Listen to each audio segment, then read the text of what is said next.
श्री विदुर जी महाराज धृतराष्ट्र जी को उपदेश कर रहे हैं कि महाराज, गृहीत वाक्यो नयविद वदान्य शेषान्न भोक्ता है विहिंस कश्च नानर्थ कृत्या कुलितः कृतज्ञ सत्यो मृदु स्वर्गमुपैत विद्वान। जो अपने गुरुजनों की, बड़ों की आज्ञा नम्र होकर स्वीकार करता है, जी ऐसा ही करेंगे। और जो धर्म का ज्ञान रखता है कि मुझे क्या करना चाहिए, क्या नहीं करना चाहिए, नीतिज्ञ है, जो अपने पास सुख की सामग्री है उसे दूसरों को देने की भावना रखता है, जो भगवत अर्पित प्रसाद अन्न का ही भोग पाता है, बहुत सुंदर बात है, जो गुरुजनों की आज्ञा मानने के लिए नम्र रहता है। अब वो तो कहते हैं तो करना ही पड़ेगा, एक ये बात हो गई। और एक बात हो गई, बहुत प्रसन्न होकर हमें जो आज्ञा हुई पालन, हमारा सौभाग्य है नम्र होकर गुरुजनों की आज्ञा का पालन करना। आपको पता होना चाहिए कि आपके लिए क्या अधर्म है, क्या धर्म है, क्योंकि शास्त्रों में बहुत धर्म का वर्णन है। तो आप किस मार्ग के पथिक हैं, आपका धर्म क्या है, ये आपको पता होना चाहिए। सत्संगी को पता होता है। और जो आपके पास अच्छी अच्छी सुख सामग्री है, जिसमें तुम्हारा मन लालायित है, उस सामग्री को, खान पान आदि की, उसको विभाजित करके ही पाओ, दूसरों को पवा दो। थोड़ा मात्रा में आप लो, इससे क्या होगा, आप इंद्रिय विजयी हो जाएंगे।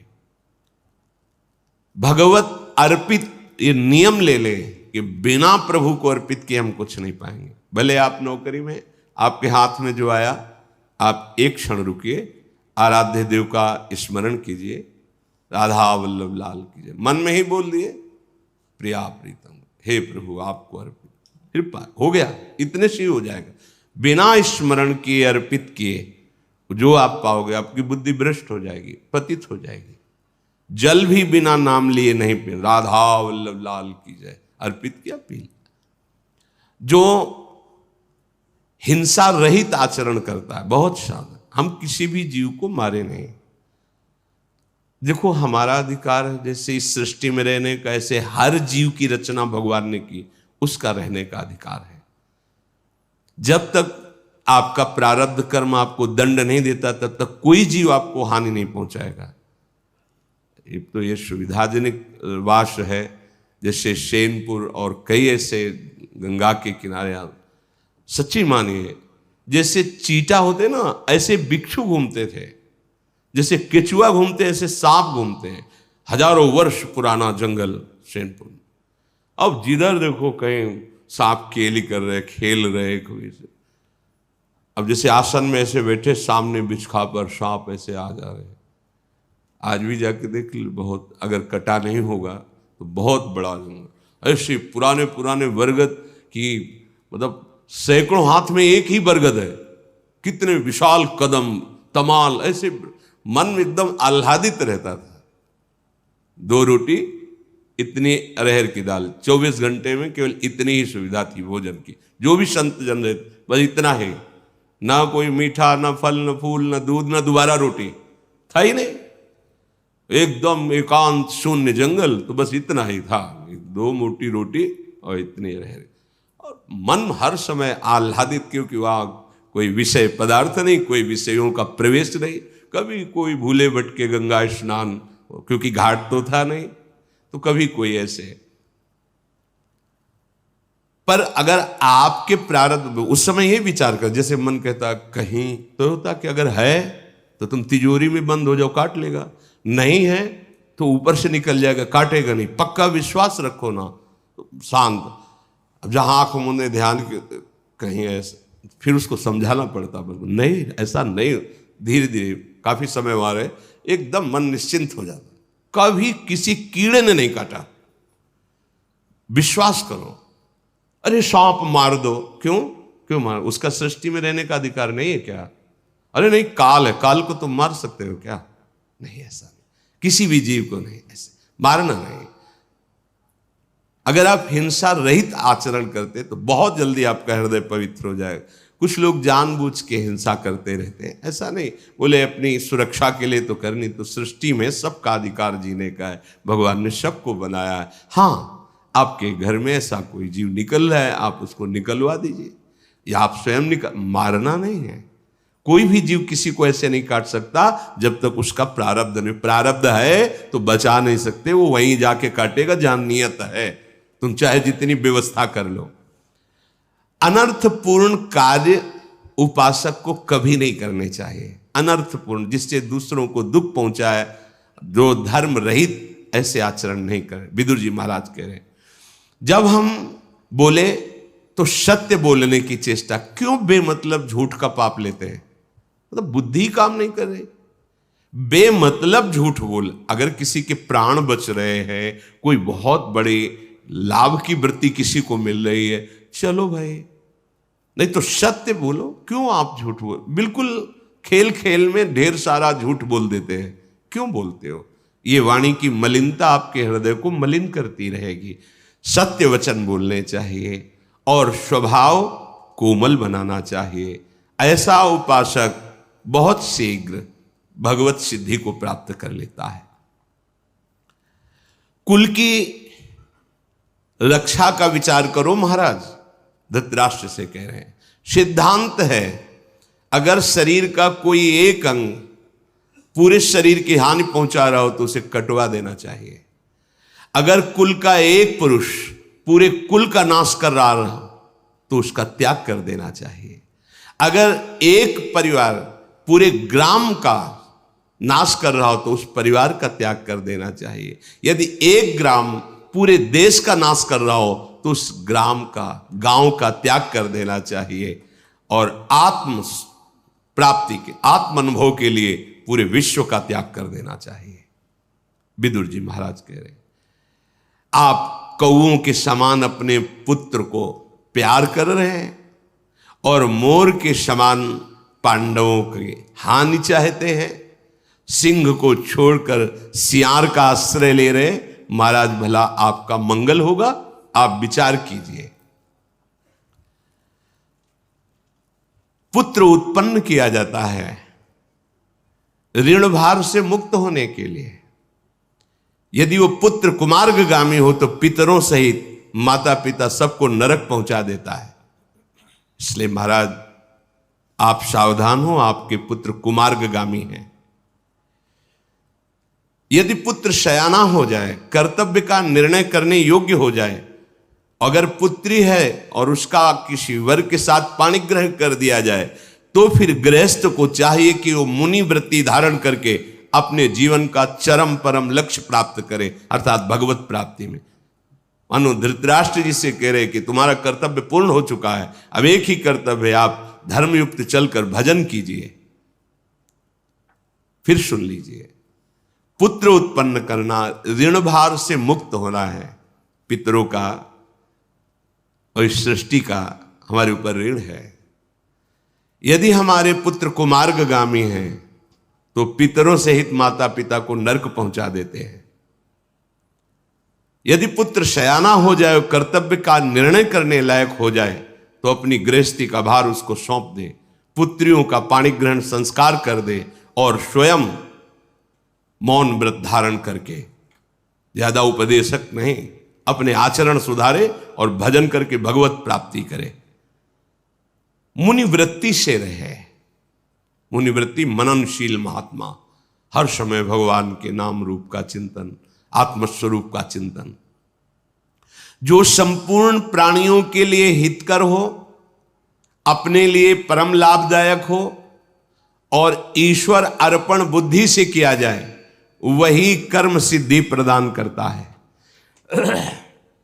फिर सुन लीजिए, हितम यत् सर्वभूताना मात्मनश्च सुखावहम तत्कुर्यादीश्वरे हृतन मूलम सर्वार्थ सिद्धये। जो संपूर्ण प्राणियों के लिए हितकर हो, अपने लिए सुखद परम लाभ प्रदान करने वाला हो और भगवद अर्पण बुद्धि से किया गया हो, वो कर्म सिद्धि प्रदान करता है, अर्थात वो कर्म योग हो जाता है और उसे भगवत तत्व का बोध प्राप्त होने की क्षमता आ जाती है। जो अर्थ चाहता हो, धन, अर्थ सिद्धिम परामिच्छन धर्म मेवादिश्चरेत न ही धर्मा दपैत्यर्थ स्वर्ग लोकादि वामृतम। जो अर्थ की सिद्धि चाहता हो, धन चाहता हो, उसे पहले समझ लेना चाहिए कि धर्म का आचरण करने पर ही धन टिकता है।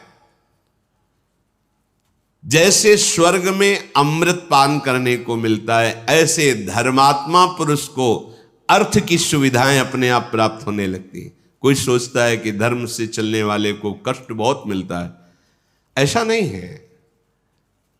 क्या अधर्म से चलते हैं तो उनको सुख मिलता है क्या? देखो आप, कभी कभी अधर्म चलने वाला सुखी दिखाई देता है लेकिन वो पुण्य का संयोग चल रहा है। कभी कभी धर्म में चलने वाला दुखी दिखाई देता है लेकिन वो पाप का संयोग चल रहा है। इस समय पुण्य और पाप दोनों कर्मों का प्रभाव जीवन में दिखाई देता है। इसलिए जो अर्थ की सिद्धि चाहता हो उसे धर्म पर दृष्टि रखनी चाहिए। अगर धर्म नहीं तो अर्थ टिकेगा नहीं, वो नष्ट हो जाएगा। जिसकी बुद्धि पाप से हटकर कल्याण मार्ग में लग जाती है, वो संसार को भी जान जाता है और भगवान को भी जान जाता है। पाप कर्म करने वाला ना प्रभु को जानता है, ना अपने आप को जानता है, ना संसार को जानता है। भटकना। जो धर्म से चलता है, पाप से बुद्धि हटा लेता है, वो प्रभु को भी जान जाता है, अपने को भी जान जाता है और संसार के रहस्य को भी जान जाता है। मनो विदुर जी कह रहे, महाराज पाप कर्म से आप अपनी बुद्धि को हटाइए। राजन, ऊर्ध्वम प्राणा हृत्क्रामंती यूनः स्थविर आयति प्रत्युत्थानाभिवादाभ्यम पुनस्तान प्रतिपद्यते। जब कोई महापुरुष पधारे अपने से बड़ा तो प्राणों का उत्क्रमण होने, ऊपर उठने लगते हैं। यदि आप खड़े नहीं हुए तो आपकी प्राण शक्ति कमजोर हो जाएगी। अगर कोई आपसे ज्ञान वृद्ध वयोवृद्ध आ रहा है तो आप खड़े हो जाइए। इससे आपकी प्राण शक्ति बलवान होगी, आयु बढ़ेगी, बुद्धि पवित्र होगी। यदि आप उठे नहीं तो आपके प्राण कमजोर हो जाएंगे, प्राण शक्ति कमजोर हो जाएगी। देखो ना कैसी कैसी भावनाएं, कितनी बुद्धि कमजोर, कितने शरीर कमजोर हो रहे, आत्मबल क्षीण हो रहा है। क्यों? धर्म का आचरण नहीं है। रोज माता पिता के उठ के चरणों में माथा रखना, भगवत स्मरण करना, धर्म पूर्वक आचरण। अभी देखो तेज आ जाएगा, बुद्धि आपकी प्रवीण हो जाएगी, आपके प्राण बलिष्ठ हो जाएंगे। ऊर्ध्व प्राणम हृत्क्रामंती। जब कोई महापुरुष पधारता है, आप खड़े नहीं होते, आप प्रणाम मुद्रा में नहीं होते, तो आपकी आयु, प्राण, आत्मबल ये सब कमजोर हो जाएगा। इसमें लाभ है, एक तो मर्यादा भी है और लाभ भी है। इसलिए महाराज, अगर आप में खड़े होने की सामर्थ्य है, कोई महापुरुष पधारे तो उठ करके हाथ जोड़कर नमन मुद्रा में खड़े हो जाना चाहिए। धीर पुरुष को चाहिए कि जब कोई साधु पुरुष पधारे तो उसे भगवत स्वरूप भाव से देखे, मानो मेरे भगवान पधार रहे हैं। ऐसे पहले उनको खड़े होकर के नम्रता पूर्वक हाथ जोड़ करके प्रणाम मुद्रा, फिर आसन, फिर जल आदि के द्वारा चरण पखारना, फिर कुशल मंगल पूछ करके उनसे आज्ञा के लिए हाथ जोड़कर प्रार्थना, क्या आज्ञा है आपकी, क्या सेवा करें। जो क्रोध करने वाला है वो इन आचरणों को कभी धारण नहीं कर सकता, क्योंकि क्रोध कामना से उत्पन्न होता है और कामी पुरुष में इतनी क्षमता नहीं होती कि वो ऐसे मंगलमय आचरणों का निर्वाह कर सके। काफी जो सत्संगहीन है उनको देखा गया है ऐसे ठाकुर जी के सामने खड़े, यह अपराध है। कोई गुरुजन आ रहे हैं तो ऐसे खड़े, अरे नहीं भाई, इतने में क्या चला जाता है प्रभु के सामने, भगवत प्रेमी महात्माओं के, इससे तुम्हारा मंगल होगा। वो ऐसे अभिमान है ना, ऐसे ये तुम्हारा अभिमान ही तुम्हारे लिए काफी है नष्ट करने के लिए, कोई और दूसरा नष्ट नहीं कर सकता। आपका अभिमान, आपका ज्ञान, आपकी ये मनचली वृत्ति ही आपको नष्ट कर देगी। जो कभी क्रोध को बाहर प्रकट नहीं होने देता, जो एक सी समझ रखने वाला है कि सब में प्रभु विराजमान है, किसी भी हानि में शोकग्रस्त नहीं होता, जो संधि करने में बहुत प्रवीण है, किसी भी बात को प्रतिकूलता में न ले जाकर अनुकूलता में ले आना, नम्रता, विनम्रता, दैन्यता, मृदुता, ऐसे भावों के द्वारा उसके कटु विचारों से अपने को न फंसाना, मृदु व्यवहार से उससे संधि कर लेना। जो प्रिय अप्रिय में समान भाव रखता है वो सन्यासी ही कहा जाता है, चाहे घर में रहे चाहे बाहर रहे। घर की स्त्रियां साक्षात लक्ष्मी हैं, पूजनीया महाभागा पुण्याश्च गृह दीप्तया स्त्रियः श्रियो गृहस्योक्तास् तस्माद् रक्षा विशेषता। स्त्रियां घर की साक्षात लक्ष्मी हैं। जिस घर में स्त्रियों का अपमान निरादर होता है वहां शांति नहीं हो सकती, वहां ऐश्वर्य नहीं बढ़ेगा, वहां अनिष्टकारी चेष्टाएं प्रारंभ हो जाएंगी। माताओं बहनों को भी चाहिए कि जिस घर में आप गई हैं, आपका आचरण, आपका स्वभाव उस घर में सुख हेतु बने, जो आपको, आपके व्यवहार को, आपकी वाणी को सुने तो लगना चाहिए धन्य है हमारे भाग्य जो ऐसी बहू घर में आई, ऐसी बेटी घर में आई। और पुरुष को चाहिए पूजनीया महाभागा पुण्याश्च गृह दीप्तया, ये महाभाग्य से प्राप्त हुई है, बड़ी पुण्यवान है, ये हमारे घर को प्रकाशित करने वाली है, क्योंकि इनके गर्भ से पुत्र होगा और कुल परंपरागत, चाहे पुत्र हो या पुत्री बराबर, हमारी कुल परंपरा और हमारे गृह देवी हैं, ये घर की लक्ष्मी हैं। ऐसे पूजनी पवित्र भाव रखें, ये निकृष्ट भाव नहीं। तुम पुरुष हो ये हमारी, ऐसा नहीं। गाड़ी का पहिया कोई छोटा बड़ा अगर होगा तो गाड़ी नहीं चल पाएगी, समान तो फिर मार्ग तय हो जाएगा। जैसे वो आपको अपने प्रभु स्वरूप देखती तो आप भी उसको पूजनीय भाव से देखिए, आदर बुद्धि से देखिए। पुण्याश्च गृह दीप्तया, वो पुण्य वर्धन करने वाली, आपके घर को प्रकाशित करने वाली है, इसलिए इन बातों का विशेष ध्यान रखें। ये क्यों उपदेश करें धृतराष्ट्र जी को कि आपकी घर की ही बहू है द्रौपदी, आपने बैठे हुए सभा में सब कुछ सुना, देख नहीं पा रहे लेकिन सुन रहे थे और आप चुप थे। उसका नाश हो जाता है जिसके घर में स्त्रियों के साथ ऐसे व्यवहार होते हैं, नष्ट हो जाते हैं, पक्का नष्ट हो जाते हैं। और जो स्त्रियां ऐसे क्रूर कर्म करती हैं वो भी दुर्गति को प्राप्त होते हैं। ऐसा नहीं कि एक ही पक्ष, दोनों पहिए समान होने चाहिए, तब वो गाड़ी यात्रा सही करती है। ऐसे ही ये गृहस्थ धर्म की यात्रा है, पति और पत्नी दोनों एक दूसरे को प्राण भाव समर्पित करके, एक दूसरे से मन मिला करके भगवत आराधना करते हुए गृहस्थ धर्म में चले तो भगवत प्राप्ति दोनों को हो जाएगी। वो मित्र नहीं है जिसको ज्ञान ना हो और मन बस में ना हो, ऐसे को कभी मित्र नहीं बनाना चाहिए। आजकल फ्रेंड उसी को बनाते हैं जो जितनी गंदी आदत सिखा सके, नशा करना, गंदे आचरण करना। बोले दोस्त हैं भाई, ये हमारे सब दोस्त हैं, आज पार्टी होगी गंदगी की, गंदा खाना पीना, गंदे आचरण करना, गंदे दृश्य, गंदा बोलना, ये पार्टी होगी। नहीं भाई, शास्त्र कहता है नाश्रुतम परमम मंत्रम भारतार्हति वेदितुम अपंडितो वापि सुहृत पंडितो वाप्या नात्मवान। जो हमें अच्छा ज्ञान नहीं देता वो हमारा कभी मित्र नहीं हो सकता। मित्र की परिभाषा कुमार्ग से निवारण करके सुमार्ग में, सन्मार्ग में चलावे, वही मित्र है। कुपथ निवार्य सुपंथ चलावा, गंदे मार्गों से हटाकर अच्छे मार्गों में ले। तुम हमारे दोस्त हो, एक बार तो चलो वृंदावन, सत्संग सुनो, एक बार बिहारी जी के दर्शन करो। देखो आप इस विषय को जरा ध्यान से सुनो, कैसे आचरण होने, ये मित्रता है। मित्रता ये नहीं है कि गंदे आचरण की जगह ले जाओ, गंदे आचरण सुनाओ, गंदे आचरणों का उत्साह बढ़ाओ, वो तो शत्रु है, वो मित्र नहीं है। आप उसे मित्र मत मानिए, वो फ्रेंड नहीं है जो आजकल माना जाता है कि ये फ्रेंड वो फ्रेंड। गंदा आचरण सिखाने वाला, गंदे मार्ग का अनुगामी कहीं कोई मित्र होता है?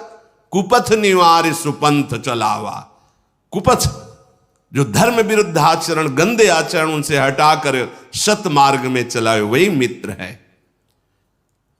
अगर आपका मित्र ज्ञान रहित है, उसका मन उसके वश में नहीं है, तो उसकी मित्रता छोड़ने में ही आपका मंगल है, तत्काल छोड़ देना चाहिए, वो मित्र नहीं। ऐसे दोस्तों किस बात की दोस्ती? हाँ हमारे दोस्त हो, तुम्हें आज से ब्रह्मचर्य, जब तक ब्याह ना हो तब तक ब्रह्मचर्य रहो, कोई नशा न करो, तुम्हें हमारी कसम। तो समझ में आए कि हाँ भ्रष्ट करने के लिए कसम है। ऐसे दोस्तों का त्याग कर देना चाहिए। विदुर जी महाराज कह रहे हैं बिना परीक्षा किए किसी से दोस्ती नहीं करनी चाहिए। ना परीक्षा मही पाला कुर्यात सचिवात्मान। अपना मित्र, अपनी मंत्रणा सलाह देने वाला बिना परीक्षा के नहीं। गंदे आचरण, गंदा नशा, गंदा व्यवहार नहीं, ऐसे मित्र नहीं होते, बिल्कुल नहीं बनाना चाहिए, नहीं फंस जाओगे, हानि हो जाएगी। वो भारी शत्रु है। तुम्हें लगता है कि आजकल हम मित्रता में सुखी, पहचान करो मित्र की, परीक्षा लो। यदि वो आचरण विहीन है, नशा करता है, गंदी बातें करता है, वो दुश्मन है, मित्र नहीं, वो शत्रु है। मित्र वही है जो हमको अच्छे मार्ग में चलावे, हमारी रक्षा करे, भावों की, हमारे सद्गुणों की। विदुर जी महाराज कहते हैं मूर्ख मनुष्य विद्याशील अवस्था, बुद्धि, धन और कुल में जो बड़े हुए जन हैं उनका अनादर करता है और अनादर करना सिखाता है। मूर्ख मनुष्य की पहचान जो विद्वान है, जो शीलवान है, जो अवस्था में बढ़े हुए हैं, चाहे ज्ञान अवस्था या शरीर अवस्था में भी, जो बुद्धि के बड़े प्रवीण हैं, जो कुल में पूजनीय गुरुजन हैं, उनका अनादर करना जो सिखाता है वो मूर्ख मनुष्य। ऐसे मूर्ख को कभी मित्र नहीं बनाना चाहिए। जो वयोवृद्ध, अवस्था वृद्ध, ज्ञान वृद्ध हैं, बुद्धिमान जन हैं, जो पूजनीय जन हैं, जो विद्याशील गुणों से संपन्न है, इनका अनादर करना जो सिखाए वो कभी मित्र नहीं हो सकता है। मित्र तो वही है, देखो तुम कोई भी बात करो अपने माता पिता को बता के, उनकी आज्ञा के बिना हमारे साथ भी मत आओ। पता होना चाहिए उनको कि आप हमसे मित्रता कर, आप अपने माता पिता की आज्ञा पे रहिए, आप गुरुजनों की आज्ञा पे रहिए, आप शास्त्र को समझिए, तो समझ में आवे कि मित्र है। आज जो मित्र बनता पहले यही करता है, क्योंकि वो मूर्ख है। वो विद्या को, विनय को, ज्ञान वृद्ध, वयोवृद्ध, पूजनीय, अवस्था से वृद्ध, सम्माननीय गुरुजनों का अपमान, अवहेलना करना सिखाता है। तो महाराज आप अपने पुत्रों को सिखाइए कि महान पुरुषों का आदर कैसे किया जाता है। अगर कोई भी उपदेश करे तो तिरस्कार कर देता है, वो मूर्ख है। न वो विदुर जी की मानते हैं, न भीष्म जी की मानते हैं। तो आपको यह जानना होगा कि गांडीव धनुषधारी अर्जुन महान तेजस्वी हैं। जिस समय वो रुष्ट होकर के गांडीव की प्रत्यंचा चढ़ाएंगे तो दुर्योधन और दुशासन ये सब नष्ट हो जाएंगे महाराज। इसलिए आप शीघ्र ईश्वर मद से मूढ़ दुर्योधन का साम्राज्य से बहिष्कार कर दीजिए, तभी आप सुखी हो सकते हैं। जब दुर्योधन का जन्म हुआ था तो मैंने कहा था कि इस पुत्र का त्याग कर दो तो तुम्हारे कुल की रक्षा हो जाएगी, पर मोह के कारण आपने इसका त्याग नहीं किया, तो आज कर दो, सुखी हो जाओगे। जो दूसरों में फूट डालने वाले स्वभाव वाला होता है, जो कामी होता है, निर्लज्ज होता है, सठ होता है, पाप करने में सकुचाता नहीं है, ऐसा कोई भी हो उसको अपने सानिध्य में नहीं रहने देना चाहिए। बिल्कुल विदुर नीति है। जो दूसरों में फूट डालने वाले स्वभाव वाला हो, जो कामी पुरुष हो, निर्लज्ज हो, दुष्ट हो और पाप करने में सकुचाता न हो, वो कोई भी हो, उसका सानिध्य स्वीकार नहीं करना चाहिए। समर्थ है महाराज, आप विचार कीजिए, पांडवों ने 5 गांव मांगे हैं, आप आधा राज्य दे दीजिए। अगर आप ऐसा नहीं करते तो संसार में अपयश होगा और आपके पुत्रों का नाश होगा। महाराज, पांडवों को अथवा अपने पुत्रों को किसी की भी हानि सुनोगे तो आप बैठ के जलोगे। इसलिए आप जितना हम उपदेश के उस पर विचार कीजिए। महाराज, इस जीवन का कोई ठिकाना नहीं है। अगर आपसे अधर्म बन जाएगा तो आप अपनी सुखद सैया पर बैठकर पछताओगे और जलोगे, सोचोगे, इसके सिवा कुछ हाथ नहीं लगेगा। जीवन का कोई ठिकाना नहीं। अगर आपसे अपराध बन गया, पाप बन गया, तो पाप आपको जलाएगा, चाहे जितनी सुखद सैया पर आप बैठे हो। अत्यंत कुशल, विश्वसनीय विद्वान के द्वारा उपदेश किया हुआ ज्ञान कभी व्यर्थ नहीं होता। कर्तव्य का ज्ञान अगर विद्वान पुरुष से प्राप्त हो रहा है और उसका अनुष्ठान न किया जाए तो उसका कोई महत्व भी नहीं होता। जो सुना है उसका मनन करो और उसका अनुष्ठान करो। विवेकी पुरुष को चाहिए कि जिसमें अभिमान झलकता हो, वाणी में, चेष्टा में, जो बहुत क्रोधी स्वभाव का हो, जो साहस के साथ अधर्माचरण करता हो, धर्महीन हो, ऐसे पुरुष को कभी मित्र न बनाए। मित्र तो ऐसा होना चाहिए जो धार्मिक हो, सत्यवादी हो, उदार हो, दृढ़ हो और जिसके पास रहने में अपने को कोई भी भय न हो, अर्थात विश्वास और सुरक्षा पक्की। ऐसे की वो मर्यादित मित्रता स्वीकार करनी चाहिए। शब्द है अमर्यादित नहीं। मित्र का मतलब ये नहीं कि अमर्यादित व्यवहार, मर्यादित। मनुष्य मन, वाणी और कर्म से जिसका निरंतर सेवन करता है, वही मन वाणी का सेवन उसको अपनी ओर खींच लेता है। विदुर जी महाराज, अगर मन, वाणी और कर्म से पाप का आचरण करोगे तो पाप खींच लेगा, धर्म का आचरण करोगे तो धर्म खींच लेगा और भगवद आचरण करोगे तो भगवान खींच लेंगे। मन, वाणी, कर्म से जिसका निरंतर सेवन किया जाता है वो उसको अपनी ओर खींच लेता है। इसलिए महाराज, विचार पूर्वक मन, वाणी और कर्म करना चाहिए। जो अधर्म के द्वारा कमाए हुए धन से सोचता है परलोक में सुख प्राप्त कर लेंगे, बहुत ध्यान से सुनना। अधर्मोपार्जितैरर्थैर यह करोत्योर्ध देहिकम न सतस्य फलम प्रेत्य भुंक्तेर्थस्य दुरागमात्। धर्म पूर्वक कमाए हुए धन पर दशांश की बात है कि आप जो है 100 में 10 रुपए अन्य की सेवा में लगा दो, 90 आप खर्चा करो। ये क्यों? क्योंकि ये आगे के लिए जमा हो रहा है। आप 90 का प्रयोग करो और 10 रुपए भागवतिक कार्यों में खर्चा कर दीजिए। गृहस्थ तो ऐसा कर दो। पापाचरण से कमाए हुए वाले नहीं, पापाचरण से। अधर्मोपार्जितैरर्थैर यह करोत्योर्ध देहिकम। चलो गया में पिंड कर दान करते हैं, खूब भंडारा करते हैं, पापाचरण का पैसा है, परलोक में हमें सुख मिलेगा। तो कह रहे भूल के नहीं, कुछ नहीं मिलने वाला। विदुर जी कह रहे हैं अधर्मोपार्जितैरर्थैर यह करोत्योर्ध देहिकम न सतस्य फलम, उसका कोई फल आपको नहीं मिलेगा।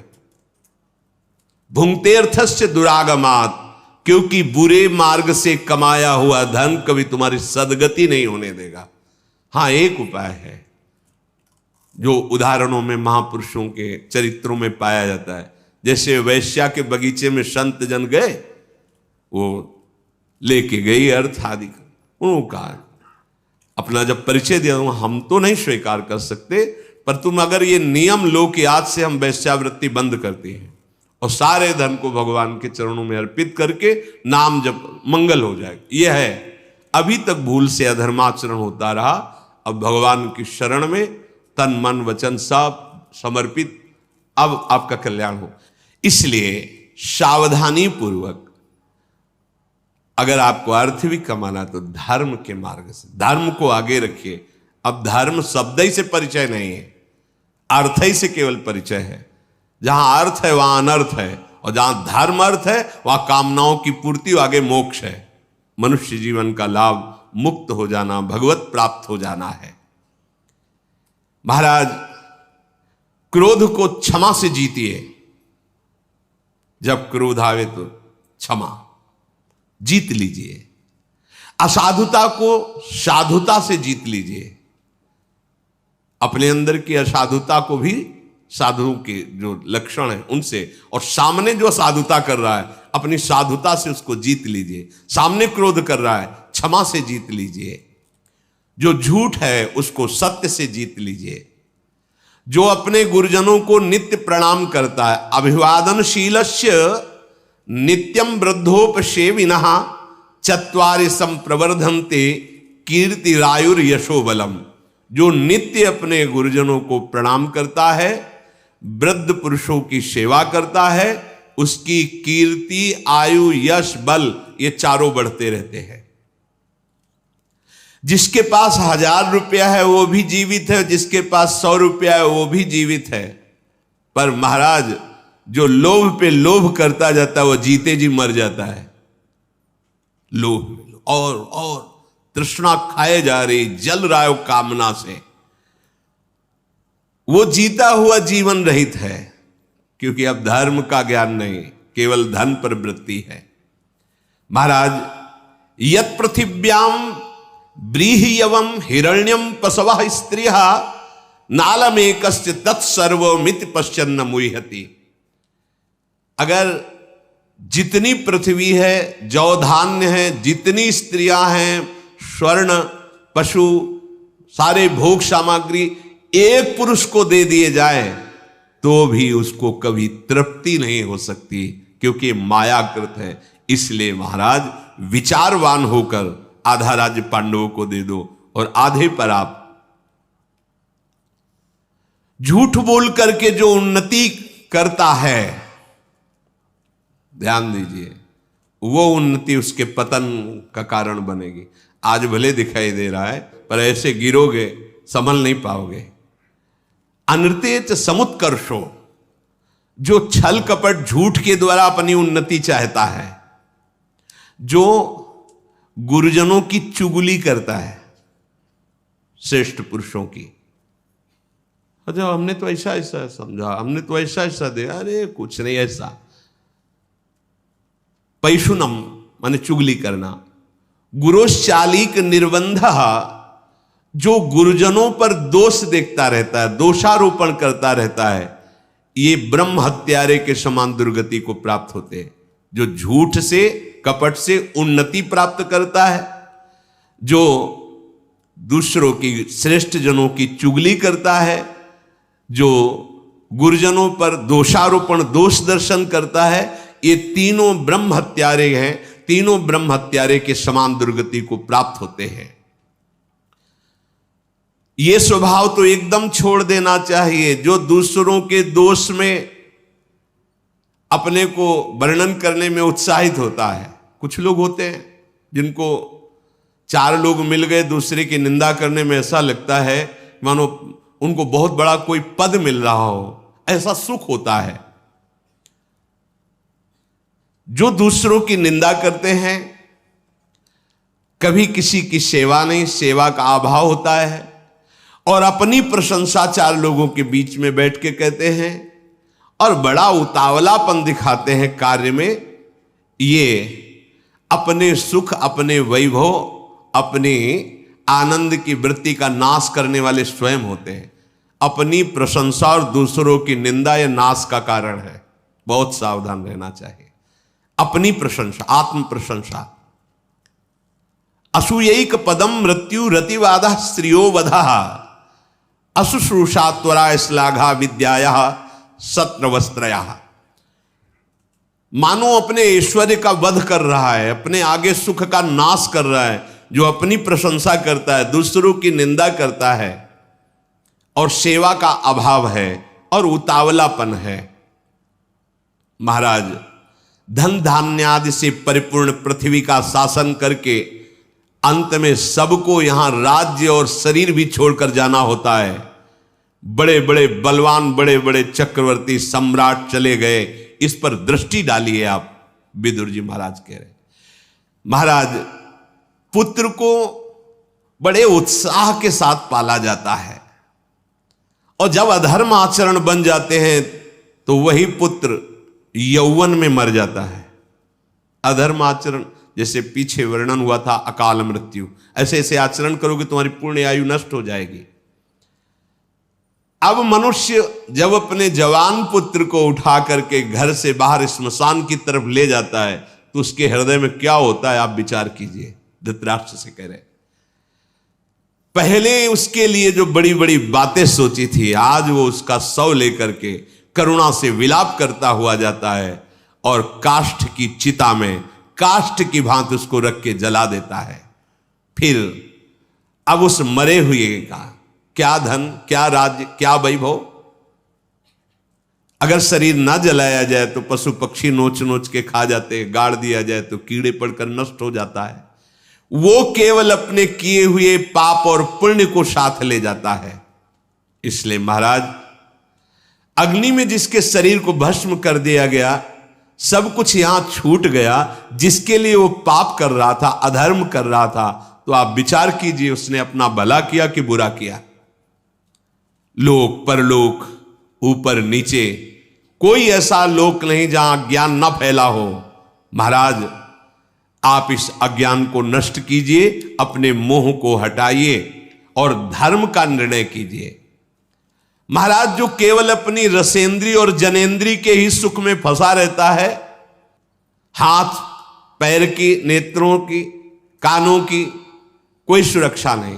क्या कान में जो आया सुन लिया, नेत्र में आया जो देख लिया, वाणी में आया जो बोल दिया, यही नारकी पुरुष का लक्षण है। यह नरक जाएगा, इसका लक्षण है।